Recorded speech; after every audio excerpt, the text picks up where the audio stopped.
الحمدللہ رب العالمین والصلاة والسلام علی رسولہ الکریم اما بعد فاعوذ باللہ من الشیطان الرجیم بسم اللہ الرحمن الرحیم واللائی یئسن من المحیض من نسائکم ان ارتبتم فعدتهن 3 أشهر واللائی لم یحضن صدق اللہ العظیم۔ واجب الاحترام سامعین، السلام علیکم ورحمۃ اللہ وبرکاتہ۔ سورہ الطلاق کی آیت نمبر 4 کا پہلا حصہ تلاوت کیا گیا ہے۔ اس کا ترجمہ یوں ہے: اور تمہاری مطلقہ عورتوں میں سے جو حیض سے مایوس ہو چکی ہیں، اگر تمہیں شبہ ہو تو ان کی عدت 3 ماہ ہے، اور اسی طرح ان کی بھی جنہیں ابھی حیض آیا ہی نہیں۔ اللہ کا قول سچا ہے جو بڑی ہی عظمت والا ہے۔ عزیزان گرامی قدر، السلام علیکم ورحمۃ اللہ وبرکاتہ۔ آیت کریمہ کے اس حصے میں ان عورتوں کی عدت کا بیان ہے جنہیں حیض نہ آتا ہو۔ ان کی پھر 3 قسمیں ہوتی ہیں۔ ایک وہ عورتیں جو سن ایاس کو پہنچ چکی ہوں، یعنی مراد سن ایاس ہی ہے کہ ایسی عمر کو پہنچ چکی ہوں جن کو حیض آنے کی قطعاً امید نہیں ہے۔ جسے دادیاں نانی ہوتی ہیں نا، جب 50-60 سال سے گزر چکی ہوتی ہیں، وہ جن کو اب امید ہی نہیں کہ اب حیض آئے گا، کئی سال سے حیض آئے نہیں ہے۔ اب ایک تو وہ ہو گئی۔ بعض علماء نے اس کی مدت جو ہے مختلف بیان کی ہے۔ کسی نے 55 سال، کسی نے 60 سال کی عمر کو سن ایاس کا نام دیا ہے، لیکن صحیح قول یہی ہے کہ جس عمر میں بھی حیض مستقل طور پر بند ہو جائے، مستقل طور پر، بعض کا جیسے آج کل ہو رہا ہے، چاہے درست ہو رہا ہے چاہے غلط ہو رہا ہے، جوانی میں بھی ان کی بچہ دانی نکال دیتے ہیں، تو حیض تو ختم ہو گیا نا۔ تو اس لیے یہاں یہ قول درست ہے اور حق ہے کہ ایسی عورتیں خواہ وہ کسی بھی عمر کی ہوں جن کا حیض مکمل طور سے بند ہو چکا ہو، اب حیض آنے کی امید نہ ہو، یہ ایک طرح کی عورتیں ہوں گی۔ دوسری وہ عورتیں جو ابھی نابالغ ہیں، یعنی 9 سال سے نیچے ہیں، 9 سال سے لے کے 12 سال تک کی عمر کو جو عورت پہنچتی ہے تو اس کو اس 9 سے 12 سال میں اس کو حیض آ جاتا ہے، حدیثوں میں یہی ہے۔ وہ عورتیں جو بھی نابالغ ہیں، یعنی 9 سال سے کم ہیں، جن کو حیض تو نہیں آیا، یعنی 9 سے 12 سال درمیانی عرصہ جو ہے، یا نیچے ہیں یا 9 سال ہے، 10 ہے، 11 ہے، 12 ہے، کوئی بھی ہے، لیکن ابھی حیض نہیں آیا، آنا ہے ابھی، یعنی نابالغ ہیں، کیونکہ حیض سے بلوغت ظاہر ہوتی ہے، تو وہ عمر کے اعتبار سے بالغ ہو گئی ہیں۔ یعنی وہ عورتیں جو ابھی نابالغ ہوں یا جن کو حیض تو نہیں آیا، یعنی نابالغ ہیں، ابھی ان کو حیض نہیں آیا، یہ بھی نابالغ ہیں، تو ایک دوسری وہ کہ ان کو حیض تو نہیں آیا لیکن وہ عمر کے اعتبار سے بالغ ہو گئی ہیں، یعنی 12 سال سے جو شرعی حد مقرر ہے اس سے اوپر چلی گئی ہیں۔ تیسری قسم کی عورت وہ ہے جن کی عدت یہاں بیان کی جا رہی ہے، جو حاملہ ہوں، وہ آگے آیت میں آئے گا، لیکن میں نے یہاں بیان کر دی ہے، ابھی دوسرے کلپ میں چلاؤں گا۔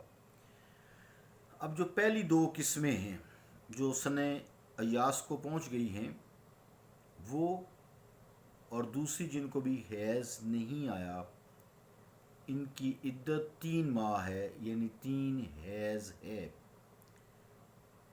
تو عائشہ طلاق کے بعد 3 ماہ گزارے گی، یعنی جس کو حیض سے مایوس ہو چکی ہے، اب حیض نہیں آنا، اسی طرح نابالغہ ہے وہ بھی 3 ماہ ہی گزارے گی۔ حاملہ کی عدت جو ہے آیت کا اگلا جو حصہ ہے، اگلا حصہ جو ہے اس میں بیان کروں گا۔ پھر وہ عورتیں جو کسی بیماری کی وجہ سے حیض سے مایوس ہو گئی ہیں، جیسے میں نے پہلے بیان کیا ہے کہ ان کی ہسٹریکٹمی جسے کہتے ہیں ہم ڈاکٹر لوگ، ہسٹریکٹمی ہو چکی ہے، ان کی یوٹرس ریموو کر دی گئی ہے کسی بھی وجہ سے، کسی بیماری کی وجہ سے، عارضہ کی وجہ سے، تو ان کا حیض یقیناً بند ہو جائے گا۔ تو ان کی عدت کے بارے میں جو علماء خیر ہیں وہ مختلف اقوال رکھتے ہیں، جن میں جیسے حضرات عثمان، علی، زید بن ثابت، عبداللہ بن مسعود رضی اللہ تعالی عنہم کی رائے یہ ہے کہ یہ عورت انتظار کرے یہاں تک کہ سن یاس کو پہنچ جائے اور اس کے بعد 3 ماہ گزارے، یعنی اس عمر کو پہنچ جائے 40 کے بعد جو آتی ہے۔ اگر اس عورت کو پھر حیض شروع ہو جائے تو پھر 3 حیض عدت گزارے۔ بڑا اذیت ناک یہ پیریڈ ہے، تو علماء خیر نے اسی قول کو زیادہ تر پسند فرمایا ہے۔ تو امام ثوری، لیث اور امام شافعی رحمۃ اللہ علیہ کا بھی یہی مسلک ہے۔ تفسیر مظہری زیر آیت ھذا جلد 9 پیج 323۔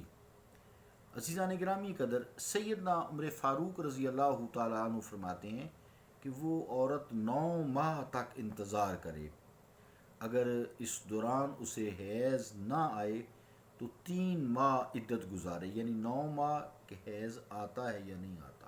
اب اگر نہیں آیا تو 3 ماہ مزید گزارے، اور اگر 9 ماہ میں حمل کے اثرات ظاہر ہو جائیں تو پھر اس کی عدت جو ہے وضع حمل والی ہوگی، جو آیت کا جو اگلا آخری حصہ ہے اس میں بیان کروں گا۔ حضرات ابن عباس کا بھی یہی قول ہے، امام مالک رحمۃ اللہ علیہ کا بھی یہی مسلک ہے۔ جو امام اوزائی ہیں رحمۃ اللہ علیہ، اگر کسی شخص نے اپنی جوان بیوی کو طلاق دی اور وہ فرماتے ہیں اور اسے حیض آنا بند ہو گیا، یعنی کسی شخص نے اپنی جوان بیوی کو طلاق دی اور اسے حیض آنا بند ہو گیا تو پورا سال عدت گزارے گی۔ یہ سب احتیاطیں ہیں تاکہ بیج کسی کا ہے تو کسی کے نام نہ لگ جائے، اولاد کسی کی ہے تو پالنا کو دوسرا نہ شروع کر جائے۔ یہ سب احتیاط کے حوالے سے اللہ تعالیٰ کے خوف تقوی کی بنیاد پر یہ سارے اقوال ہیں۔ احکام القرآن از جساس جلد 3 صفحہ 457 جو امام اوزائی کا قول ہے۔ امام حسن بصری رحمۃ اللہ علیہ فرماتے ہیں کہ سال بھر وہ یہ فرماتے ہیں امام حسن بصری کہ وہ سال بھر انتظار کرے، اگر اس عرصہ میں حیض نہ آئے تو پھر 3 ماہ عدت گزارے۔ یہاں 3 ماہ سے مراد قمری مہینے ہیں، یعنی چاند والے مہینے ہیں۔ اگر پہلی تاریخ کو طلاق ہوئی تو 3 چاند شمار ہوں گے، 29 کے ہوں چاہے وہ 30 کے ہوں۔ اگر درمیان میں طلاق ہوئی تو پھر اس تاریخ سے 90 دن گنے جائیں گے، یعنی 30 ڈیز کا ایک مہینہ ہوگا۔ پھر صاحبین کے نزدیک وہ مہینہ پھر 30 دن کا شمار کیا جائے گا۔ اس کے بعد 2 مہینے چاند کے حساب سے شمار ہوں گے، یعنی ایک مہینہ 30 کا وہی والا جس میں درمیان میں حیض آیا ہے، تو باقی جو ہے وہ 2 جو ہے قمری مہینے کے حساب سے، چاند کے حساب سے۔ یہ حکم ایسی عورت کے لیے ہے جس کو طلاق دی گئی ہے لیکن جس کا خامند فوت ہو گیا ہے، اب اس نے بھی تو عدت گزارنی ہے نا، تو اس کی عدت کا حکم یہ ہے اگر وہ حاملہ نہ ہو تو پھر ہر حال میں 4 ماہ 10 دن گزارے گی۔ اگر وہ حاملہ نہیں ہے، اس کا خامند فوت ہو گیا ہے، تو اس کی عدت 4 ماہ 10 دن ہے، خواہ وہ چھوٹی ہو جسے صغیرہ کہتے ہیں، چاہے وہ عائسہ ہو یعنی حیض سے مایوس ہو چکی ہو، یعنی اس کو حیض آنا مطلقاً یا قطعاً یقیناً بند ہو چکا ہو، یا جوان ہو یعنی کسی بھی عمر کی ہو، تو بیوہ اگر ہو گئی ہے، اس کا خامند فوت ہو گیا ہے، تو اس کی عدت کی مدت جو ہے 4 ماہ 10 دن ہے۔ عزیزان گرامی قدر، یہ آیت اگرچہ عام ہے جو میں نے تلاوت کی ہے، طلاق یافتہ ہو اور بیوہ ہو دونوں کو یہ شامل ہے، لیکن اجماع سے اس عموم کی تخصیص ہو گئی۔ تفسیرات احمدیہ ملا جیون احکام القرآن للجساس، صدق اللہ و صدق رسولہ الکریم۔